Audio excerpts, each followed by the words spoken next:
Hi, welcome to Agency Client Finder. So I'm quickly going to go through this. So first of all, we need some source data to get some places from or some businesses from. So I'm going to use the Add API Places Data API. I can do it manually, and that's quite easy. I won't go through that one at the moment. I'll just go the quick route and go to the API Data Places. And we need to select a country, UK selected at the moment, a data source, which is default Google.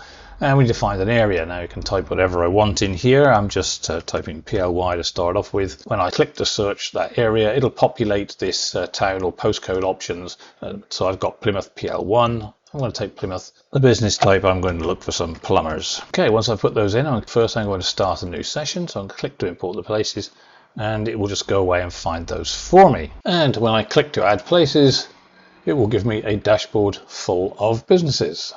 Okay, I can filter these out a little bit. I can clean for invalid websites, so I want to make sure that all the ones I'm going to work for have got a website. So click to clean invalid websites. That will run and do that for me. I could in fact keep it so I'd only keep the ones that didn't have websites if that's the kind of business I was looking for. So now I can go and check all those websites and stuff about the business. I can just click this up here, and it will go off and it will just process each one of the businesses and find all the basic information about them. So now I have all the basic information, contact information, etc. If we want to, we can work from here, but we're probably better off to do an even more in-depth analysis.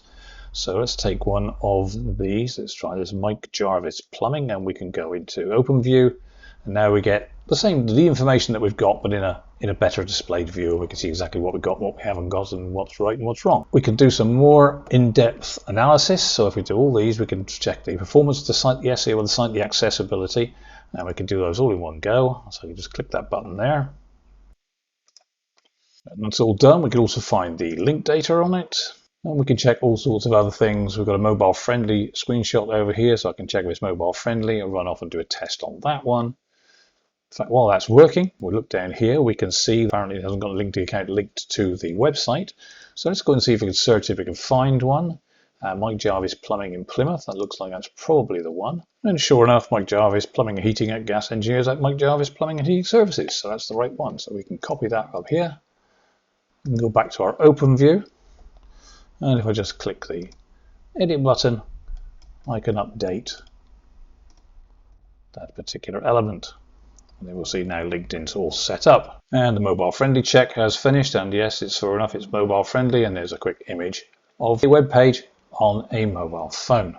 And once we have all the information that we want, we can turn that into a customer report by going to Build Customer Report. And we can decide what we want and don't want in the customer report. We can take things out or put things back in. And I'm going to generate that report. And there we are, you see it appears up here as an image. So now we've got everything done and we've analysed everything about the business. We know exactly what we need to supply, what we need to talk about. So we can go and contact the customer. So let's go to Campaign Manager. If I open the Campaign Manager up, you'll now see we have a campaign for each of the businesses that are going on at the moment. Before we do anything else, we just want to manage the emails. So we're going to send out a series of 4 emails to the particular customer. So let's put in the business types. It's a plumbing business, and that will auto populate the emails with the details of that particular business, etc. So we just need to save that off. So we save the emails. And it's paused at the moment. We need to activate the campaign. Now we can change this and edit this particular one, but this shows you what the email is, and so it's added to it the customer business report. And it's taken us to click and book a free strategy call. That's the object of this particular email. Once we've done that, we can go to campaigns. We go to the campaign manager once again, and now we'll see what we can do. So if we take just that one business, which is the Mike Jarvis Plumbing and Heating, I can turn the email status on. And as you can see at the moment, it's now on. It says this is the first email, and it allows us to send. So it tells us, yes, the action is required.